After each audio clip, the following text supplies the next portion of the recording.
Well, want to welcome everyone to our board meeting today. Just a couple things. We'll be doing this more in our committee meetings too. Just a reminder of safety and a few things like that. We have these exit doors here to leave this room, and then we have exits to get out of the building. Is this not working? It is. It's not working back there. Well,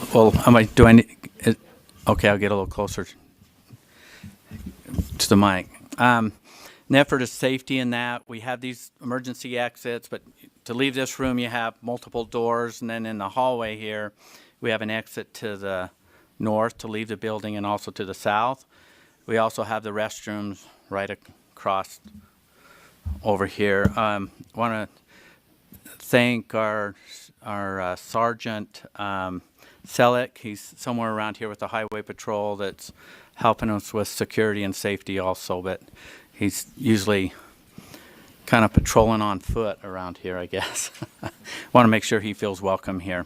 And of course, staff and, oh, now it's kicking in gear, something happened. Staff and our friends in public education and our constituents, welcome. So we're going to start off today with our Pledge of Allegiance, which is Board Member Scott Hansen. You're gonna lead this. I keep going Scott Nielsen for some reason.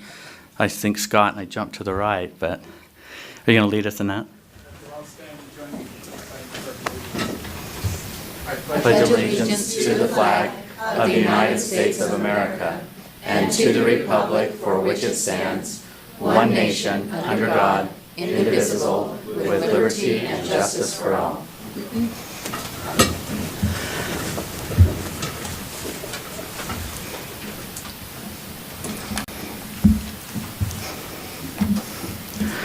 Okay, next we'll have the board member message from Board Member Scott Nielsen.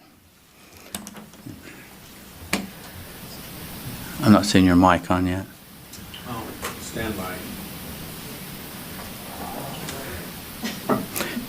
Do we have board members calling in? Do you know? There's supposed to be Linda Hansen and Elisa Ellis. Okay. So if they're listening and they want to get recognized, if they could text a board member or something if I'm not staring at if I'm not, it seems like I got to stare at my phone to watch for those texts, but if they need to get in. So, okay, thank you. Board members, Scott Nielsen. Okay. Thank you, Mark. I'll try to be brief with this. In my experience, I've been a classroom teacher for the last 14 years, but I've been in the military for the last 10. I've been all through the Middle East, been to Iraq, been to Afghanistan, been to Germany, Korea, Kuwait, Ireland, just different places in the world. And every experience is a good one. But coming back to the United States is always very special to me. And I believe that part of the reason our nation has been so successful, not only because of the Constitution of the Bill of Rights that guarantee us our freedoms, is because our education system has in the past been very top tier. People from around the world have come here to not only develop their talents, but to patent their talents. And with what's happened in our nation, it's really unlike, there's no nation like this one. It's unlike any other. And I've seen that firsthand, and I can really testify to that. And so I love the American education system. I love schools, middle schools, high schools, colleges, and universities, many of which are some of the best in the world. And at the moment, every time I come to board meeting, I think about the teachers in the classrooms, currently right now, I'm a company commander, so I have about 100 soldiers that work. I don't want to say work for me. They work with me, and I learn a lot from them. And when taskings come down from my boss, I task my soldiers, and I say, this is the tasking that needs to be done. And then I let them do it. And I don't tell them how, because they know what they're doing better than I do, most of them. And I want to relate that to our teachers for the board today, is when we go through policies, procedures, curriculum, standards, rules, whatever it is, I want us to think about how is this affecting, how is this helping our classroom teachers because they're really the classroom teachers that are in the classroom, that are in the trenches, the people, those individuals who are so special, that are making things happen, that are building those relationships, that are teaching, and that are there building those relationships with the next generation. How are the things that we're doing here absolutely must not impede what goes on in those classrooms, because if it does, then they won't be as effective. Just as if I go in and from the military standpoint and I say, hey, I don't like how you're doing this, my role as a commander, all I do is I look to support them, because I know what they're going to do is they're going to meet the task. They always have. And I feel like our teachers, the individuals we have in the classrooms, are the very best. They didn't go into teaching because they wanted to be wealthy. They go into teaching because they want to have strong relationships with kids, because they love the work. And so for us I want us as a board to think about the things that we do. Is it improving classroom instruction? Is it helping those teachers who are in the trenches doing the work? And if it's not, then we need to consider that. And if it is, we need to promote the heck out of it. And so just something to think about as we move forward in the work that we're doing, that's so crucial. How is this affecting the classroom teachers and helping them, giving them the tools to have what they need to be more successful, to instruct and to teach the next generation that's coming up. So anyways, I'm grateful for all of you, and that is my message for today. Thank you, Board Member Nielsen. And I want to just reach out and thank Board Member Nielsen. He's an educator, but he's on orders again. And I have the opportunity of one of my employees actually served with him overseas, and I hear quite a bit about him. So I just want to thank you for your service, and I don't know how you balance it all, but you seem to get it done, so thank you. Next up is we will have Superintendent Dixon. You're going to do employee recognitions. Yes, thank you. Let me turn this back on here. Thank you, Mr. Chair and Board. This is always exciting for me to recognize Employees of the Month, and we're doing something a little different. Rather than transitioning to one of our great HR staff members, I'll also take the opportunity to introduce our new employees, of which we have 8 this month. So I want to start with Crystal Kafara. You might remember that she was our March Employee of the Month and had that flu bug that we've all had so much fun with. So we wanted to recognize her today. I think Crystal's here, isn't she? Crystal, come on up.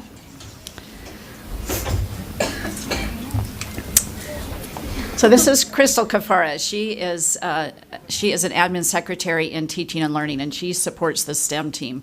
So if you just follow a little ray of sunshine, you'll follow it right over into teaching and learning, and that's our Crystal. And Crystal is she is someone who really takes initiative to promote best practices for students. She assists Jolie Honey and everybody in her department, but she always finds ways to highlight things that are happening in the schools. For example, there is a blog spot, and Crystal looked at that and said, wow, we could add this feature to it and highlight things that are happening out in the schools. And she's just one who notices little details and tries to make things always more interesting and more efficient and more effective. And so for that, Crystal's supervisors honored her, and we love having Crystal on our staff. She, again, just follow the sunshine, and that's Crystal. So congratulations, Crystal. Thanks. Thank you.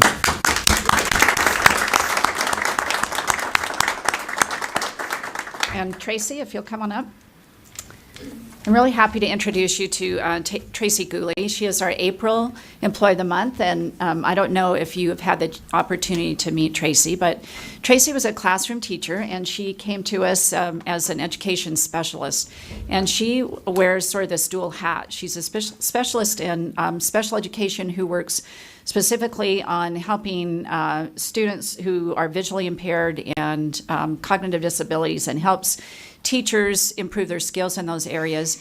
But she also has transitioned into this arena of assessing students with cognitive disabilities. And so not only do we really rely on her as a state for that information, she has become a national expert just in 4 years. We have other states calling her for her expertise in this area. And so she's become very skilled and kind of has a foot in both arenas, but something that's really important, and that is ensuring that we support our students with disabilities by helping support them and knowing what they know. And oftentimes we've discounted that. So we're really proud and happy that Tracy is not only a great employee here, but that she's recognized nationally for her efforts. So congratulations to Tracy.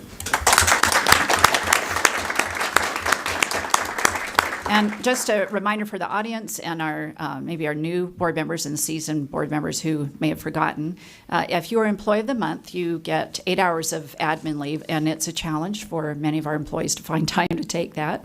They get a parking pass, so do not, even though you're a board member, do not park in that Employee of the Month space. That's very sacred to us and to them. And then we honor them. They have a plaque out front at the front desk, and we give them a certificate and a few little things. So we have added 8 new wonderful employees to our agency, and I think we have, how many do we have here? Oh, we got 6 of them here today. Okay.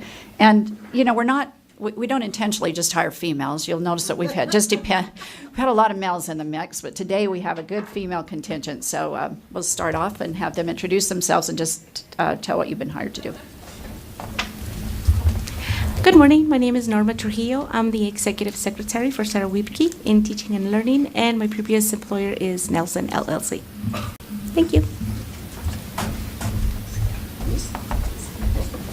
Hi, my name is Alicia. I am I'm a new office specialist in teaching and learning. I support some of the specialists on the literacy team. I come from healthcare. I've done staffing and scheduling for direct care staff, both in home health care and skilled nursing facilities. Hi, I'm Kelsey Gressman. I am a new UPIP specialist in special ed, and I'm very excited to be here. I am coming from Canyon School District, and before that I was a classroom teacher, so I really appreciate your comments about being a classroom teacher. So thank you.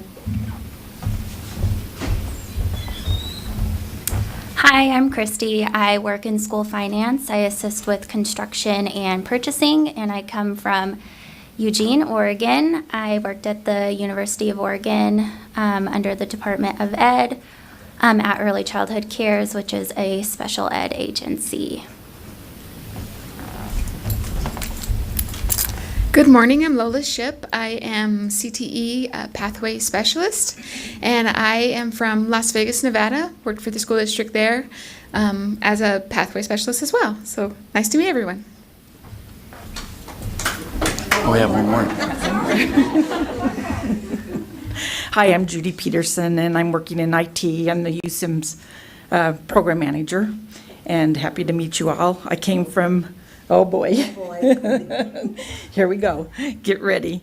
I came from Northrop Grumman, working that for many years. Welcome to USBE. Thank you for joining the team. Thank you. Next, we'd like to invite Kathy Jensen, our educational specialist, do our artwork acknowledgement. Thank you, Chair Huntsman, and good morning to board members. First thing I want to do is let you know that the Sorensen Legacy Awards, sponsored by the Sorensen Legacy Foundation for Excellence in Arts Education, will be at the end of the month, and I have an invitation for each of you. It's so exciting to see the artwork that comes from so many diverse schools. This month, we're pleased to have some felt works of art that are from the Jean Massot that is affiliated with the Utah Schools of the Deaf and Blind. And the students created these felt hangings around the life cycle of the butterfly. I don't know if any of you have felted ever before. I did some knitting and knitted some purses, and then I felted them, which meant that I washed them in hot water with wool yarn. You wash them for a long time, and what it does is it combines the fibers so that no longer do you see the individual stitches, but you have a solid piece of fabric. So they did their own felting by a wet felt process Each one of these shows eggs, caterpillars, chrysalises, and the butterflies. The students ranged in age from 5 to 16, and they worked under the direction of Blaine Taylor. I think they're fabulous. From Robert Frost Elementary, right here we have some patriotic individual things that are put together then to make a bigger whole. The metaphor of that is not lost on me. Students in the 5th grade study U.S. history. They learned about the soldiers, and we've had an example of that this morning from Board Member Nielsen. They learned about they discovered the meanings of patriotic and citizenship traditions in our country. Then they each were able to create their individual work, and as the individuals work, they put it together to make a common whole. On the back wall, I hope I say this right, somebody correct me, Notan Exploration from Elk Run in Granite School District. The word means in Japanese light and dark balance, and you see that there are the positive and negative spaces that we talk about in art. In Japanese, it's light and dark balance. They worked on the strand of create in their work. Thank you. Hope you enjoy the artwork. Okay, thank you.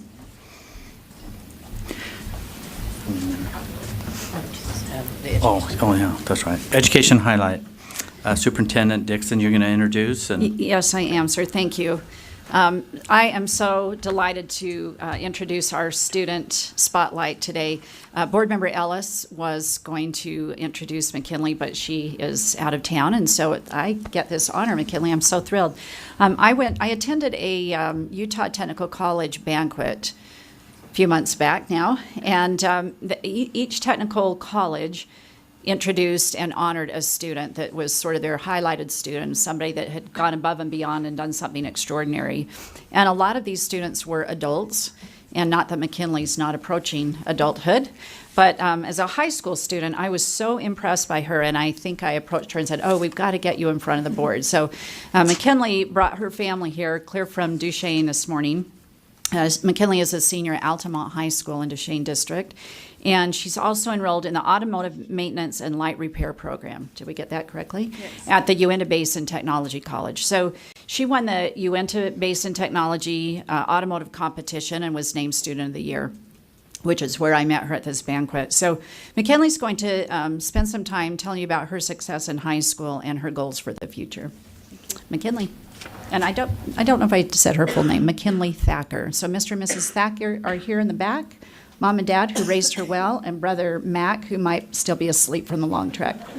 So Mac. All right. Good morning. Like she said, I'm McKinley Thacker, and I get to tell you a little bit about me and the education I received today.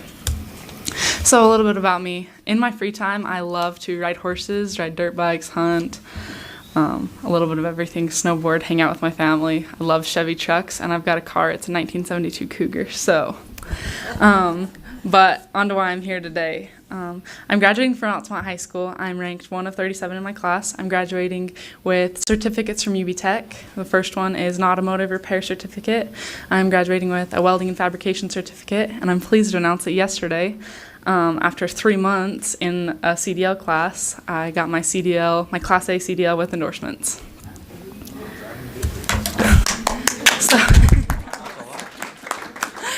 So more about me in auto. So in this picture in the top left, that was one of my first competitions. That was a UB Tech competition where I placed first and I got a toolbox.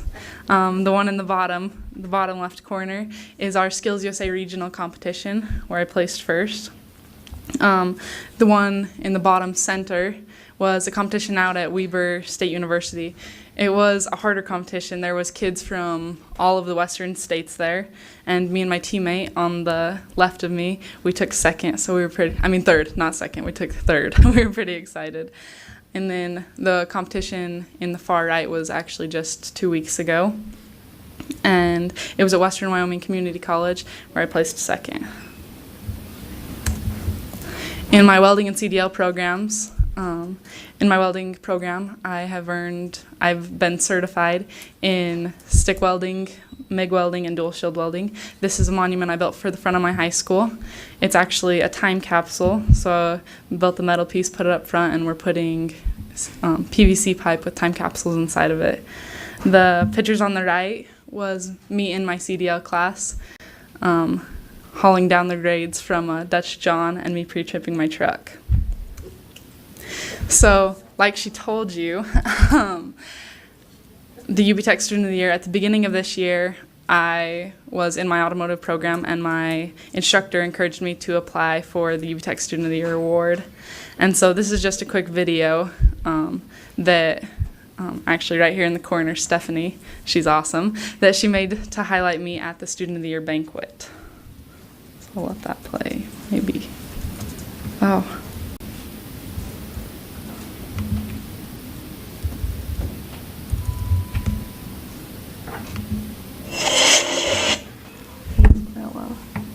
Okay.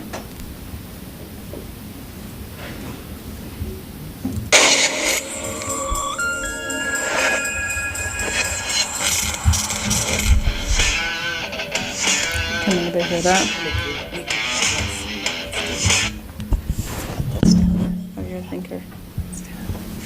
Hi, I'm McKinley Thacker. I'm UB Tech Student of the Year. I'm enrolled in automotive, welding, and I start the CDL program in January. I'm currently a senior at Altamont High School. I make an hour-long commute every day to take classes at UB Tech. I decided to start coming to UB Tech because I had an interest in cars, and it helped me grow my love for cars, and it made me want to start my own shop someday. When I was younger, I got to go spend a lot of time in my dad's shop working on cars, and that really pushed my drive to want to be around them and work on them. I first found a love for cars when I saw a 1969 Chevelle Super Sport, and I decided that someday I was going to have one. When I found out how expensive they were, I decided I'd have to build one, and that's why I have the desire to work on cars.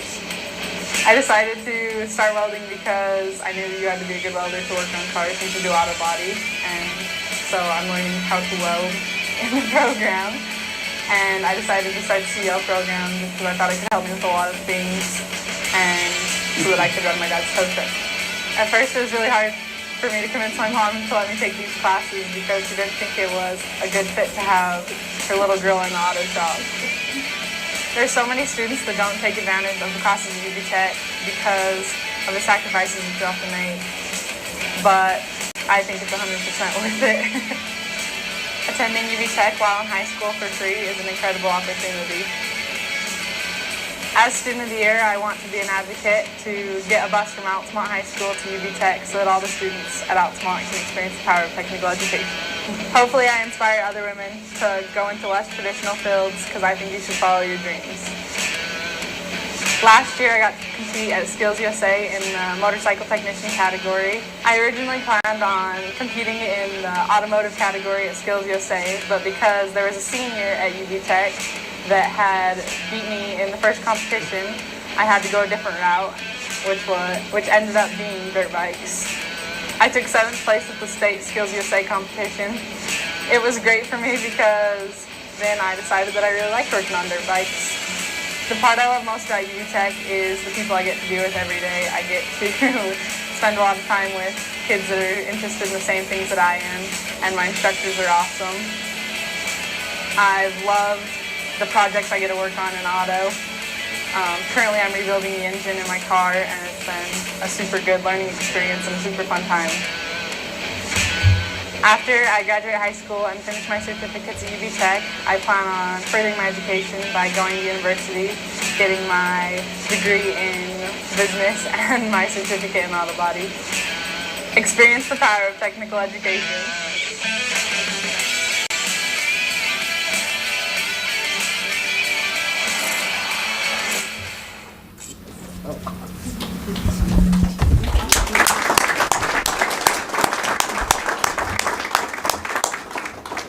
Okay. Thank you, and thanks to Stephanie for making that video. She did pretty good. No. Okay. So, to follow up on that, this last weekend was the State Skills USA competition, where I placed first, and this June I get to go to Kentucky and represent Utah in the motorcycle service technology category. So I'm really excited about that. And Sterling Scholar. So, I was my school Sterling Scholar for the Skilled and Technical Sciences category. A week and a half ago was the State Sterling Scholar competition, and these were the three winners in my category. And all three of us, have all studied technical education at the UB Tech campuses. Back to the beginning of all this, it wasn't always this way, and my goals and aspirations weren't always the same. So it started out when I was in kindergarten. I was going to be the first girl president of the United States of America. So following that, in elementary, I was going to be a veterinarian. In junior high and high school, my focus kind of changed, and I love sports. Although I enjoyed still playing volleyball and softball and running, basketball was my favorite. I was going to be in the WNBA. I love sports. But some unforeseen challenges came up, and that wasn't the best path for me anymore. Kind of had to change where I was going with my life. So due to some scheduling my freshman year, I was in a welding class, and I decided that I liked the hands-on education a lot more than I liked sitting in a classroom. So the big meeting happened. Me, my parents, and I, and my counselor all sat in my counselor's office, and we were talking about what my future entailed. And in this meeting, at this point in my life, I did not have any desire to continue with my education. I did not want to go to university. I just wanted to get through high school. So I told my counselor that I was not taking college classes. I wanted to take what I had to get through high school, and then when I was done with that, I was done, and life would be good again, right? She just kept telling me, McKinley, you need to keep your options open. So luckily, she did tell me that, and I got the classes that I needed to done. From there, I decided that my next step was to attend classes at UB Tech and further my education in the technical sciences. So we had to create a plan. I live half an hour from the local technical college, so it was going to be an hour commute every day to and from classes. And to make that possible while still getting my diploma from high school, I was going to have to come up with some idea. Because I'm from a small school, there's limited opportunities with how your schedule can work and get your required classes. So luckily, we have online classes in my school. We use Edgenuity. Some people like it, some people don't like it, but I had to have it, so I'm glad that we did have it. So between Edgenuity classes through Utah State with concurrent enrollment, and my technical education, I was able to make my schedule work and still get the things I needed to done. They were also all great when they worked together, because with the three of them, I was also able to maintain a 4.0 GPA. There's no chance that I would have been able to do that if I didn't have the flexibility that the online classes offered me, that USU offered me, and the technical education offered me, and they're all leading to my end goal of going to university. I think that often we are one-dimensional in a multi-dimensional world. We see one path to get to one outcome, when in reality there's many paths to get to one outcome. It all started with my high school curriculum, which I love high school, but it's super uninteresting. So with the support of my high school counselor, I was able to attend technical education classes where I developed my love to learn. Before that, I didn't love to learn, and so I'm so grateful for the education that made me enjoy learning more, which led to me wanting to go to university. So university is only possible for me because of the fact that my technical education is helping pay for my university. And technical education was only possible for me because the online courses and the Utah State courses that helped me get there.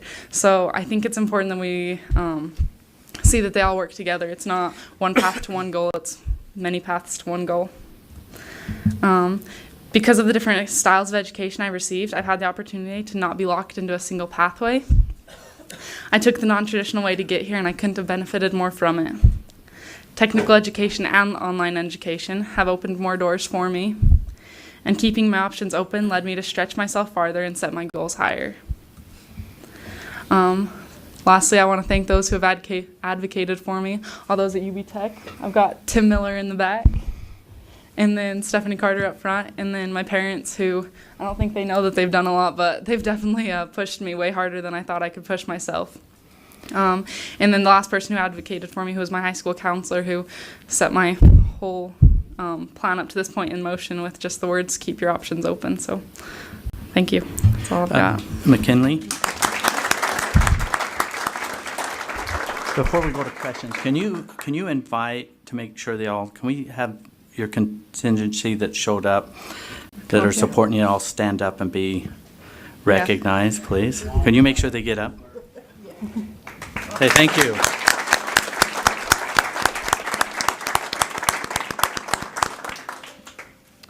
Okay, thank you for your presentation and the example and all that you're doing. Appreciate it. But I don't want to take all this time. Board member questions or comments? Board member Scott Nielsen. Hey, I just want to say phenomenal work, really. So very impressive to see what you're doing. I think, in fact, I know some of these skills that you're developing, there's a huge demand for what you're doing. And it's wonderful for me to see how you gravitated towards those things and now are headed to superstardom. So don't give up on the President of the United States thing, because I think that might be coming your way. Thank you so much. Anyways, I appreciate it. great work, really phenomenal. Congratulations. Appreciate it. Board member Belknap. Thank you so much. Thanks to your parents. Amazing. It was your dad's shop you started in? Yes. So that's pretty amazing. I'm interested because at one point you talked about going into veterinary medicine, and it's not that it's that. Were there any pathways available for that kind of learning, or was that not available? It was available because, we've got resources and there's people that you can contact and you can get, you can pretty much do whatever you set your mind to. But there wasn't a set pathway? No set path for that, but I could have taken medical classes at UB Tech, but it was more that I've changed my focus, I guess. All right, thank you. Thank you. Board member Cindy Davis. So impressive. I'm just wondering if we can get a copy of your presentation, because I want to show it to my kids. I think you're a great role model and just sticking to it, even during times when you think you might want to give up. You keep going and you discover passions and learning and things that you love as you continue to grow and educate yourself. So, Thank you. I appreciate that. I'm not seeing any other board questions or comments, but I want to throw out the invitation as you're getting your education here that maybe some people in the back might corner you on the way out, but I know some people hit universities and that they end up kind of changing what they want to do, and hopefully maybe education might be in there, because I think you'd be a fantastic teacher. Thank you. So let's keep if you can keep that in mind. Thank you. So thank you for your presentation.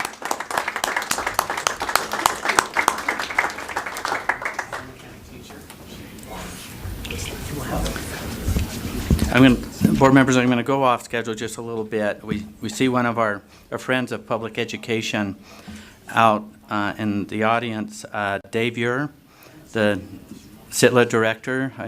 Can you stand up? And I'm not sure if all the board members, did you have a mission and purpose today? Did you want to come up and say anything, or? You're welcome to. I figured you would. Just to introduce myself, Mr. Chair. Okay.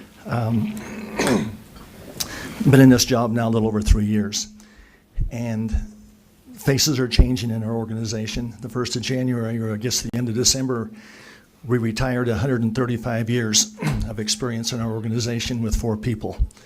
And so we're bringing new people on. But let me tell you, even though the 135 years of experience is missed, the enthusiasm of bringing new people on and teaching them is just as good. Yeah, we're stuttering here and there, but the ambition overcomes the experience. Sometimes a little expensive, but we're doing a good job. And it's a lot of fun. We're doing a lot of PR work right now. The young lady that preceded me, we just did a job fair down in San Juan County with the Navajo schools down there. And SITLA went down there with 39 other vendors to do a lot of the same things that this young lady has been talking to you about. And I think we hit a couple of home runs down there. There's not a lot of opportunities for some of the Navajos down there to have the welding and the apprenticeships and things like that. And the state of Utah turned out very well down there. It was a 2-day ordeal. And so we realize we're supposed to be making money, but we also think the easiest way to make money is to have the public on our side.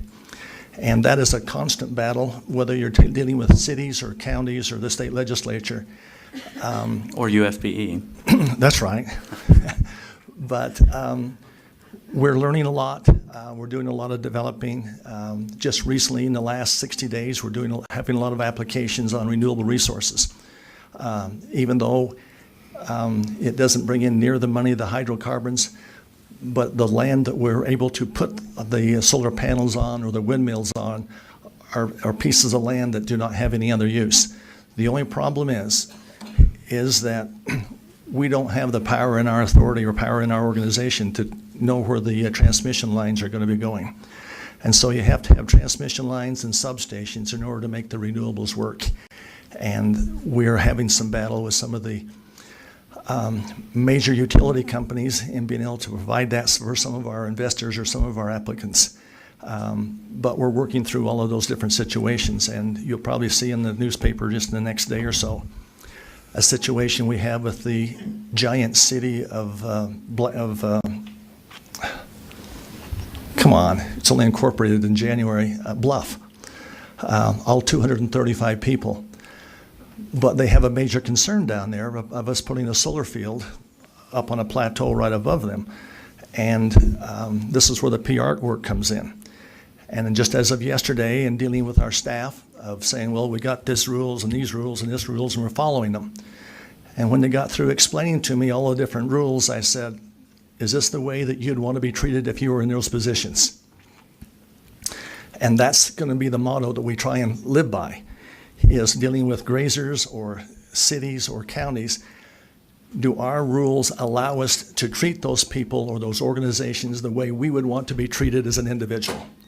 And that's some of the things that we're going to be taking out in the next, over the next couple of years and trying to work through our PR problems that way.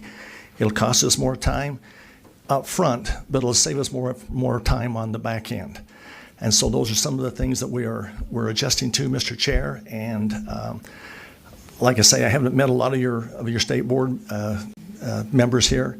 We will try and have a more consistent face in your audience that we might be able to learn. And if you have any problems or any heartburns from your constituents, you can call me directly, or we'll be here in the audience to where you can ask questions or put the situation before us. So with that, Mr. Chair, unless there's some other comments, I'll sit down and be quiet. Okay, well, thank you for being here today, and thank you for, I know board members will come to SITLA meetings, and you personally and staff and the board recognize board members, and again, you're very accommodating, and you're always welcome here, and appreciate all the work you and the staff are doing. I know the LEAs certainly appreciate all that work as we see these numbers coming to them to help fund their public education. So, well, we're partners thank you. In raising kids. Okay, I've got Thank a you. question or comment from board member Janet Cannon. As long as you're here, I'd like to give you an opportunity to tell us about the growth of the permanent fund, where we're at about right now, and how much money you were able to distribute to our schools this past year from the trust. I believe that we distributed $74 million last year, and I think we'll be at $85 million this next year. From SITLA and our resources, we have put about $1.8 billion into the fund. There are presently $2.5 billion into the fund, and that 0.7 is coming from the investment part of the SITFO group. So that's between what the state of Utah has passed in constitutional amendments the last 2 years ago and then 4 years ago to establish SITFO. That has also helped immensely.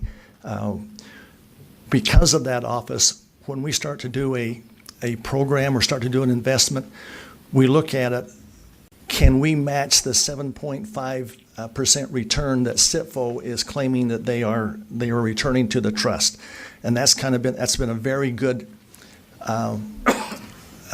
barometer for us to be able to decide which way we go. Do we sell land? Do we invest? Or what are we going to do? Because we know once we get the money into the trust fund itself, that CITFO can invest it for right around 7% plus. So that's where we're at. Thank you very much. Well, thank you for being here. Thanks. And coming up with short notice. You're always welcome. Next, we're going to go to our public comment.